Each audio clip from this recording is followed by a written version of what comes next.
Hello everyone. Today we are going to look at Eric's section. So we are into Act 3 and our learning question for today is, can I analyse the character of Eric, his relationship with his parents and his intended effect on the audience? So what does J.B. Priestley hope to gain by introducing this little section of Eric into the play? So without further ado, if you can go back to the usual version of the video that I suggest, and today you're watching from where Eric comes back in, which is on 58 minutes and 50 seconds, up to 1 hour and 10 minutes. So you've got about 12 minutes more of the play to watch. What we're going to see is Eric confess what he got up to with Eva Smith, and then Inspector Goole delivering a final dramatic speech, and then leaving the Burlings to talk about what's happened. So I'll see you back here in about 12 minutes.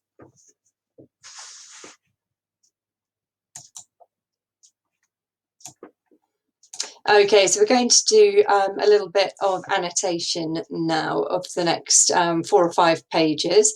So if you haven't already, pause again and make sure that you've got something to annotate onto. If you haven't got anything to annotate onto, make sure you're writing down some quotations and writing down some of the notes as we go. So Eric comes back into the room and he realises that his family know that it was he who got Eva Smith pregnant. Mrs. Burling, who still thinks that he's a little boy, she absolutely can't face up to things. She says, Eric, I can't believe it. There must be some mistake. Now, if you can cast your minds back to the beginning, and the lighting at the beginning was pink and intimate. And remember that pink lighting covers up a multitude of sins. It's like wearing the rose-tinted spectacles. And when you've got those glasses on, you can't see what's in front of you. You only see what's good in your life. And Mrs. Burling was like that. All she could see was her little boy Eric. What she didn't see was a troubled young man who drinks too much and has clearly been out and about too much, with not enough purpose in his life. So Sheila continues being very critical of her mother. Remember how after she said the word impertinent, seems such a stupid word, and laughed at her mother, and now she really is distancing herself from her mother, whereas at the beginning she was just like her mum. So it's a good job for him he doesn't, isn't it? And Sheila tells Eric, mother's been busy blaming everything on the young man who got this girl into trouble. What J.B. Priestley does a little bit through this scene is he really highlights how childish and immature actually Eric is. And part of the reason for that is probably because of the way that his mother has, as Mr. Burling says later, spoiled him. She has mollycoddled him and treated him like a child. And perhaps you could argue that his drinking and his going out and his picking up women could be because he's been so wrapped up in cotton wool by his mum that he's trying to forge his own way in life, but he's making a bit of a mess of it. So Sheila says, of course he does drink too much. I told you he did. You told her, why, you little sneak. And it's this real idea of the sibling fighting, which has been going on actually all the way through the play. In the next couple of lessons, when we look at the end of Act 3, we'll see actually these two stop fighting and actually they start really, really working together. Eric calls Sheila, you little sneak, and it sounds so childish, doesn't it? It sounds like they are two 9 or 10-year-olds fighting, brother and sister fighting, not two grown adults who are fighting together. And perhaps that is because of their parents and the way that they've been treated. Anyway, they all start fighting about whether Eric drunk or not, whether Sheila should have said anything about it or not. The inspector interrupts them. He says, there will be plenty of time when I've gone for you to all adjust your family relationship. So he's saying now's not the time to bicker. When I've gone, that's the time to work out what's going on with your family relationships. And it's this motif of time. And when we look a little bit later, not in this lesson, but probably in 2 or 3 lessons' time, who the inspector is, what the inspector represents, and some of J.B. Priestley's ideas about time. We will explore why time is so important to him. At the moment, the inspector just wants to get everything out. Don't forget, because we're writing about a play, these stage directions are really important. And here we've got Eric is speaking miserably. They're all adverbs, aren't they? Burling speaks explosively, so he wants a drink. Burling says no. The inspector is firm, yes. So it's this idea that Eric and Mr. Burling are full of different emotions. Eric, misery; Burling, fury and anger. And the inspector is one who's remaining calm. And he lets Eric have a drink. He suggests that Eric should have a drink. He needs a drink now to see him through. I remember what I've been saying all the way along. The inspector kind of echoes the thoughts, or puts into words the thoughts, and he echoes the speech patterns of whichever character he's trying to draw out their confession or their story from. And now he's very much working with empathy for young Eric. So again, we've got another stage direction down here from Mr. Burling. So Mr. Burling says, have a drink. And he says, bitterly, I understand a lot of things I didn't understand before. And the fact that he's speaking so bitterly about Eric is really starting to reveal and uncover what the relationship is between father and son. And it starts getting us, the audience, thinking, why does Eric drink so much? Sheila and Gerald have told Mrs. Burling that Eric has been drinking steadily for the last 2 years. So it's not as if he started drinking 3 months ago, for example, when he got Eva Smith pregnant, and he's been so worried about that he started drinking in the last 3 months. He's been drinking too much for 2 years. So is this a habit that he picked up in his varsity days when he was at university?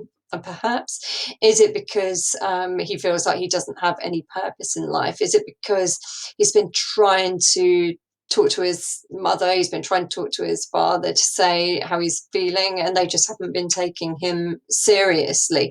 Remember, in Act 1, between Sheila and Mr. Burling, they must have told Eric to shut up like about 6 times between them. So Eric is certainly a character who's not taken seriously within the family circle. It must be very frustrating and upsetting for a young man. So we find out that Eric, like Gerald, has been in the Stalls Bar at the Palace Theatre. So the Palace Bar, this place that we already know is notorious, a notorious hangout for women of the town, or prostitutes, if you like. So Eric saw her there. He was with 2 or 3 chaps, so 2 or 3 of his friends. I was a bit squiffy. Remember that squiffy is that Edwardian English slang for a bit drunk. It was probably used in colloquial English language up until the 50s or the 60s, really. And the inspector is asking these really short, blunt questions. What happened then? Was she drunk too? Why had she gone there? You went to her lodgings that night. She let you in. So all these short, blunt questions that the inspector asks through this, but I've put here short, blunt interrogatives throughout. These are kind of like memory joggers for Eric. And again, it's like the inspector is the voice inside Eric's head, and Eric needs the short, blunt questions because he was so drunk this night, squiffy when he first started talking to her, and quite drunk by the time they had to go home. And he needs these short, blunt memory joggers to try to piece together what actually happened that night. So the inspector, again, acting like the voice in Eric's head, Eric's very own conscience. I've got highlighted here, I began talking to her and stood her a few drinks. So this idea that if you're a man and you're in a bar and you're talking to a girl and you buy her some drinks, so you're paying out money for drinks for someone, there's a suggestion here, the implication that Eric is expecting something in return, so favors for drinks, I guess. Eric thinks that she probably is a woman of the town, a prostitute, but he notes, like Gerald did earlier, she wasn't the usual sort. But well, I suppose she didn't know what to do. And this is really similar to Gerald's story earlier, actually, that she looks lost there, confused. It's as if we Eric talks about this woman who wanted her to go there. So is it a woman who runs a group of prostitutes, and if Eva is successful in picking someone up, this woman will take a percentage of any money that Eva earns, sometimes called a madam? Is it just maybe an older woman who said, well, if you really can't find a job and you're desperate, why don't you go to the Palace bar, and didn't really explain properly exactly how to go about picking up clients or whatever. So I think it really highlights Eva's innocence. So even after her relationship with Gerald, she's spent all her money, she's come back to Brumley, she's still an innocent. She didn't know what to do. So people say, was she a prostitute? And I always say, well, no, not really. She was definitely thinking that that's something that she might have to do, but it's not really something she wants to do, and clearly it's something that she hasn't managed to do before. So you went with her to her lodgings that night. So Eva would have been renting just a room in a shared house. I expect probably would have been very basic, very scruffy. And we've talked about these girls in their back rooms that the inspector was talking to Sheila and Mr. Burling about earlier in the play. She told me she didn't want me to go in. So basically, Eva has said no. Like, yeah, I know you bought me some drinks, and I know that I was sitting in a bar which is known for its prostitutes, but I'm saying no now. But Eric said I was in that state when a chap easily turns nasty, and I threatened to make a row. So what make a row means, it's quite old-fashioned way of putting it. If she carried on saying no and shut the door in his face, he would have made a lot of noise and a lot of fuss. So it could have been kind of hammering down on the door, shouting and saying things like, I bought you some drinks, and maybe putting her name into disrepute. So if Eva had allowed that row to carry on, that noise and fuss, probably her landlord or her landlady would have come and said, I don't need you like waking up all the other residents here, and probably she would have got kicked out of her lodgings. And we already know that if she's even considering prostitution, going to the Palace bar, then she clearly must have no money to find somewhere new to live, and she's probably not going to get any kind of rent back or any deposit back if she has caused a lot of noise and disruption where she lives. So she's kind of what we'd say caught between a rock and a hard place.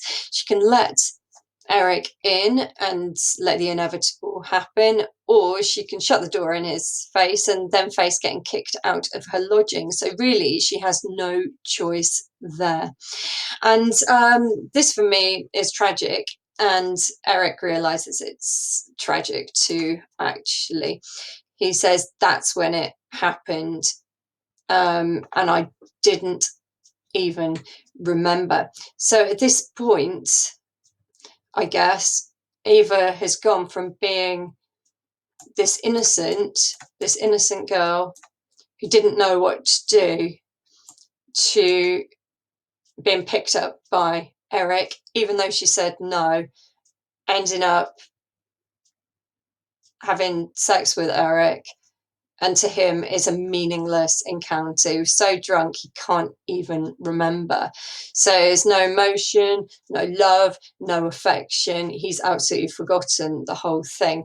But for Eva, this is the absolute beginning of her descent, where she is clearly lost her innocence, and now she's, because of the Burling family again, she's turned from being a pretty innocent girl into being a prostitute, basically. And it's Eric who has stolen that innocence from her. So that is really really tragic. Mrs. Burling, oh Eric, how could you? So even Mrs. Burling is horrified by this, and Mr. Burling says that Sheila should take her out. So that's really sad. And to Eric, I think that's something which is really, really on his conscience. That's the hellish thing. Oh my God, he says. And because of this encounter, obviously, a child has been conceived as well. So he doesn't meet her by appointment. So he doesn't say, I'll see you again. There's so little kind of knowledge of each other, or affection, or even a sense of fun or enjoyment. He meets her by coincidence a couple of weeks later in the palace bar, and one thing leads to another. Eric redeems himself a little bit. He says, yes, this time we talked a bit. She told me something about herself and I talked too. So they do have some kind of a simple little relationship going on, but clearly you can see that this is not really about mutual affection or about love or anything like that. It just seems more kind of conversational than anything. But interestingly, and Eric says a few things which really reinforce what happened between Eva and Mrs. Burling at the charity committee. Eric says, told her my name and what I did. So she must have, so if Eric told her my name, so, well, yeah, I'm Eric Burling and I work in Burlings and Company, you can understand that when Eva went to that committee, why she might have called herself Mrs. Burling, because she's just using the surname of, her latest relationship. So this becomes a bit of an arrangement between Eric and Eva. Then they meet up, they talk a bit, and they have sex, and that's about it. Eric says, yes, I wasn't in love with her or anything, but I liked her. She was pretty and a good sport. Good sport means she's fun, she's up for anything. And then this idea she was pretty, and this is something that J.B. Priestley goes on about all the way through the play. And the first thing that really strikes me is obviously Sheila's been described as pretty, so we're back to that kind of looking glass world of Sheila, where we've got one pretty girl in her early 20s and another 23-year-old pretty girl, but you can see how their lives have really gone in different directions. But it also gets me to thinking that if J.B. Priestley is saying this is a girl, Eva Smith, although she's been born into a working class family and both of her parents have died, so she's always had to fight for a living and work for a living, she is actually blessed with the advantage of good looks. But even for someone who has that privilege, that advantage of naturally being good looking, it doesn't really help you at all. It just means that some of these really, really less savoury options, such as prostitution, are open to you. And perhaps becoming Gerald's mistress, as in previously, that option is open to you. Whereas if you didn't have good looks, if you were just very plain or even not very good looking at all, young girl from the working classes, if you got sacked because of a strike, if you got sacked from your job working in a shop, what option is there for you? Even less, arguably. So perhaps that's the point that J.B. Priestley is trying to make there as well. So Eric comes out with this, and again, he sounds really, really childish when he says this. I'm old enough to be married, aren't I? I'm not married. So he's saying morally, because I'm not married, why shouldn't I be going out with pretty young girls and giving them money for their services? I'm not married, I'm not committed to anybody. Could be a little jibe at Gerald there as well, who was seeing his sister when he was carrying on with Eva Smith. He says, I hate these fat old tarts around the town, the ones I see some of your respectable friends with. So obviously earlier we met Alderman Joe Megarty, who seems to enjoy hanging out in the palace bar, and definitely the implication that he probably mixes with fat old tarts, fat young tarts, or anyone he can get his porky hands on. But Interestingly, it's not just him. It is clearly several of Mr. Burling's friends who have their wives and possibly daughters, family at home, and then will happily go and pay money to a fat old tart to get their needs satisfied. Eric describes these friends as respectable, and he's being really, really sarcastic when he says this. You're respectable friends. So these people, probably other aldermen, other people who are high up in the council, other people who Mr. Burling mixes with, these are the moral example that Eric has seen as he's been growing up. And then as he becomes a young man and he is out and about on the town, he sees these people who are meant to be an example to him behaving like this. So it's another example of the hypocrisy of the Edwardian age. These people say something and pretend to be respectable, whereas in actual fact, they are cheating on their wives and they're kind of betraying their families just for cheap thrills. Okay. And then Eric, as I said, he's got a regular little thing going on with Eva at this point. The next time or the time after that, so he's seeing her regularly. She told me she thought she was going to have a baby. She wasn't sure, then she was. Obviously, in 1912, they weren't with, kind of blessed with reasonably priced pregnancy tests. She'd have to use the old-fashioned method, which would be a case of waiting and seeing. So yeah, poor old Eva is probably at this stage 2 or 3 months pregnant to have enough evidence to be able to say that for sure. I kind of think the next bit is kind of a bit redeeming again for Eric. Eric seems quite sweet here. We have to use some inference. The inspector says, did she suggest you ought to marry her? No, she didn't want me to marry her. Said I didn't love her and all that. But what this does suggest is that Eric did ask her to, shall I marry you? Shall we get married and see if we can make a go of things? So it seems like that Eric does have a bit of a backbone and he did say the right thing, but she kind of took the moral high ground and she would say, no, even though I'm pregnant, when I marry, I want to marry for love. She doesn't want to be a kept woman. She doesn't want to use this pregnancy to trap Eric.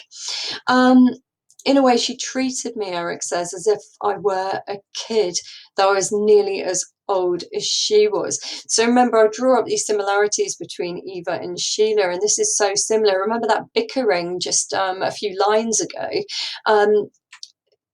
Sheila treats Eric as if he's a kid as well. And talking down to him, ignoring him, and it is really, really similar to the way that Sheila treats him, but obviously in a different situation here. So I think I put a bit later on that Eric does get kind of overprotected by all the women. He must have something about him that women want to treat him like a child, maybe overprotect him, and now even Eva Smith is doing it to him as well. He can't get anyone to respect him, poor kid. Okay, so he gave her some money, about £50 all told. Now, obviously, nowadays that doesn't sound much. So, as usual, I put it into my inflation calculator. So, £50 in 1912 is equivalent to about £5,750 nowadays, so just under £6,000. So, you can see that that is quite a lot of money in today's money. So £50 doesn't sound much, but you can see why Mr. Burling is shocked. £50 on top of drinking, go around. Where did you get £50 from? And we got this stage direction again. Poor Eric, miserably. I got it from the office. So he seems much more reluctant, actually, to confess to getting the money from the office. He seems more scared about this, and I think again this is really revealing the relationship between Eric and his father. He seems actually terrified of Mr. Burling. He can't get Mr. Burling to respect him. Certainly doesn't seem to be any love between the two of them at all. And Mrs. Burling comes back in, and Burling speaks savagely to Mrs. Burling about Eric. So he's not being savage to Mrs. Burling, he's being savage about Eric. And what I put here, wow, don't write that in your essay, but it's a really strong adverb, isn't it, to reveal how Burling feels about Eric. He's admitted he was responsible for the girl's conditioned pregnancy. Now he's telling us he supplied her with money he stole from the office. So Mr. Burling, absolutely savage to his own son. And Mrs. Burling is shocked. Eric, you stole money. So the first thing, a really, really nice, easy quotation to learn for a start, Eric, you stole money. It shows that Eva didn't lie to Mrs. Burling in her charity meeting. Do you remember Mrs. Burling said, you know, as if a girl like that wouldn't take stolen money? It's really, really reinforcing everything that Eva said in that charity meeting was absolutely true, and all to protect Eric, Mrs. Burling's own son. So that's the first thing. She didn't lie, it's true. But then the way she says to Eric, you stole money, is she more shocked about the money stealing or the pregnancy? At the moment, it seems like she's more upset about the money, or is it just because that's kind of come on top of what she found out about the pregnancy as well? So how did Eric get hold of this money then? How did you get as much of that out of the office without somebody knowing? There were some small accounts to collect, and I asked for cash. Gave them the firm's receipt and kept the money, eh? Yes. Give me a list of those accounts. I've got to cover this up as soon as I can, you damned fool, Burling says. And actually what we've got going on here, what Eric did was actually fraud. So he's kind of what we call cooking the books, isn't he? He's taking money and then it's not being processed through the books. This would, like in a criminal court, suggest that Burling and Company are trying to avoid paying tax, which is a crime. And also defrauding the companies, it's a crime. So we've got some actual criminal behaviour going on there from Eric. And Burling doesn't want to kind of admit to it, to say there's been irregularities in the bookkeeping. He doesn't want to come out and say that. He wants to cover this up. For Mr. Burling, it's all about his reputation, his company's reputation. Remember, Mr. Burling wants this knighthood. He wants to be Sir Arthur.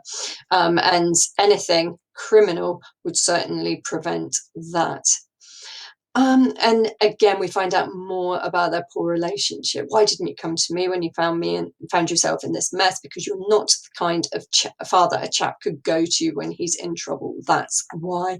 So it seems as if the relationship between Arthur Burling and Eric Burling has broken down a long time ago. I said quite early on in these lessons that Eric seems to be a mummy's boy. Mrs. Burling certainly favours Eric. Mr. Burling doesn't seem to have any time for him at all. When Mr. Burling is talking to Gerald earlier in the play before the inspector comes in, he says to Gerald in front of Eric, you're just the kind of son-in-law I always wanted. And if that in-law wasn't there, you could almost believe him as you're just the kind of son, Gerald, that I always wanted, as in totally like me and totally opposite to that silly boy Eric over there. It definitely is what you can infer from that.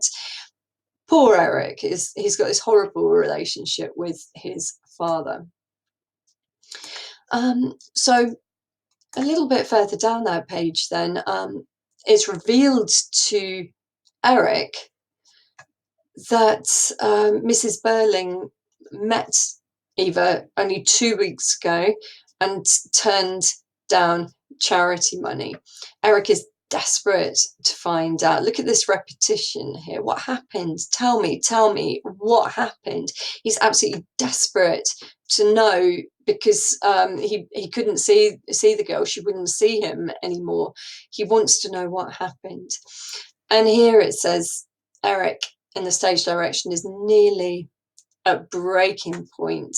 It's like he just can't hold his emotions together anymore.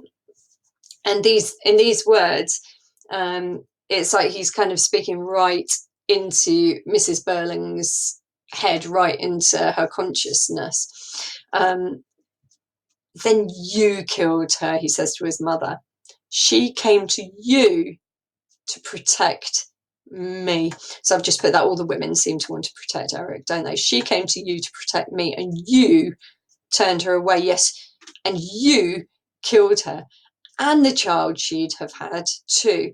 My child, your own grandchild. You killed them both. Damn you, damn you. And can you see, I put what's the effect of the direct address there? So we've got you repeated, you, you, you, your, you. Is very much talking straight to his mother, pointing the finger. This is all your fault. As an audience member, do you think it is Mrs. Burling's fault? That's what you need to decide, or is it Eric's fault for getting her in the mess? I mean, Eric's blaming himself because he knows that she went to charity because she wouldn't take the stolen money, and Eva was protecting him. And then when she couldn't get the money, rather than go back to Eric and accept stolen money, she would rather die than have to do something which she knew was criminal. And when Sheila says, Eric, don't, and Burling is intervening and says, why, you hysterical young fool, get back. It suggests that Eric is almost like attacking his mother, that he's doing something which is really, really violent to Mrs. Burling. He's going to hit her or smack her or something like that. And that kind of links back to nearly at breaking point. So it's like, as he breaks, what's he going to do? Is he going to hit his own mother? Before it, Mrs. Burling, she's very distressed because this is her son, her pride and joy, her little baby. No, Eric, please, I didn't know, I didn't understand. And he says, you don't understand anything, you never did, you never even tried you. And we don't know what exactly he's talking about here, but it definitely, this comment highlights their historical relationship. And to me, it suggests that maybe in the past, Eric has tried to confide in his mother before. Maybe he really hated his boarding school. Maybe he was shy around girls and didn't know how to talk to them. It could be any number of things. And he's tried to confide in his mother previously, and she just hasn't had the time to listen to him, or she just brushes him off aside. She doesn't kind of appreciate the fact that he's growing into a young man and needs to be handled differently, and just keeps talking down to him as if he's a little boy instead of trying to engage with him properly. So again, when it comes to Eric, we've got such dysfunctional relationships with both his father, well, especially his father, but also with his mother as well, who doesn't seem to accept that he's got beyond 8 years of age.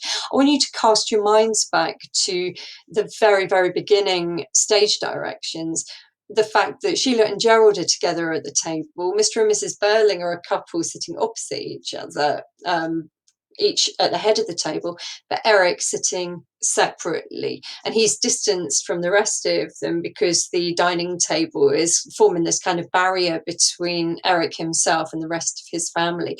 He was presented as the outsider from the beginning, and now after this bit here we can understand why he is the outsider. He doesn't fit in with his family, he has no relationship at all with his mother and father. Can he salvage something with his sister? Yep, hopefully that's what we are going to see, not in today's lesson, but at another time.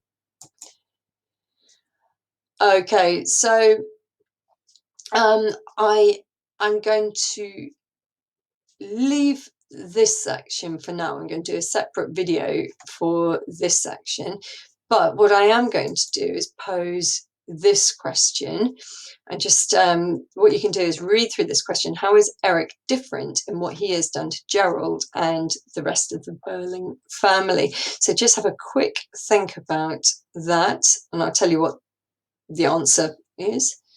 There's probably lots of ways that you could answer this question, but there is one definitive answer.